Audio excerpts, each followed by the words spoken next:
The conversation around niacin and NMN in longevity circles has been almost entirely framed around a single metric, ND plus elevation.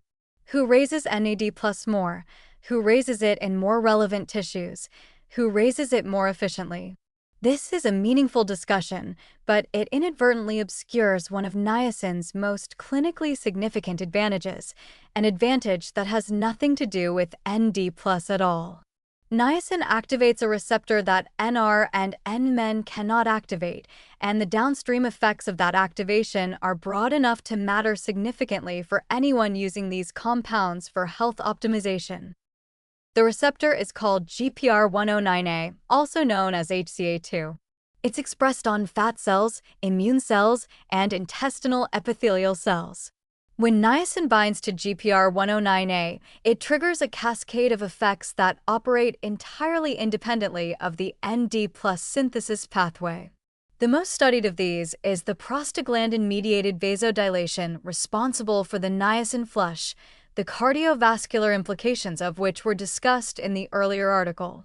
But GPR109A activation also produces anti-inflammatory signaling through multiple mechanisms, suppresses the release of inflammatory cytokines, and appears to support the integrity of the gut epithelial barrier.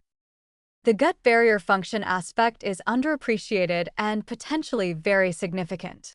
A compromised gut epithelial barrier, a condition sometimes called increased intestinal permeability, is associated with systemic inflammation, metabolic dysfunction, autoimmune conditions, and mood disorders. Several mechanisms link gut barrier dysfunction to inflammatory diseases. GPR109A activation by niacin appears to support tight junction integrity in the intestinal epithelium, essentially helping the gut wall maintain its selective permeability. This is a mechanism that operates on a completely different target system than NAD plus metabolism. Emerging research has begun to explore GPR109A's role in neuroinflammation. The receptor is expressed in brain microglia, the immune cells of the central nervous system. Microglial inflammation is implicated in neurodegenerative conditions including Alzheimer's disease, Parkinson's disease, and multiple sclerosis. Whether niacin's GPR109A activation produces meaningful neuroprotective effects through this pathway in humans remains under investigation, but the mechanistic basis for the hypothesis is solid, and some early observational research is suggestive. For NR and NMN, none of this applies. They don't activate GPR109A.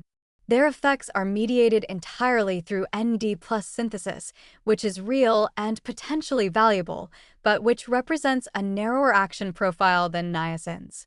A compound with two independent therapeutic mechanisms, ND plus elevation and GPR109A activation, is, from a pharmacological standpoint, more versatile than a compound with one. This multi-mechanism characteristic is part of what makes niacin's dismissal as an old vitamin not just inaccurate, but a genuine failure of analytical rigor in the supplement space. The practical implication is that anyone using NMN or NR for anti-inflammatory or cardiovascular purposes, and assuming those benefits overlap with niacin's GPR109A mediated effects, is working with an incomplete understanding of what they're getting and what they're missing.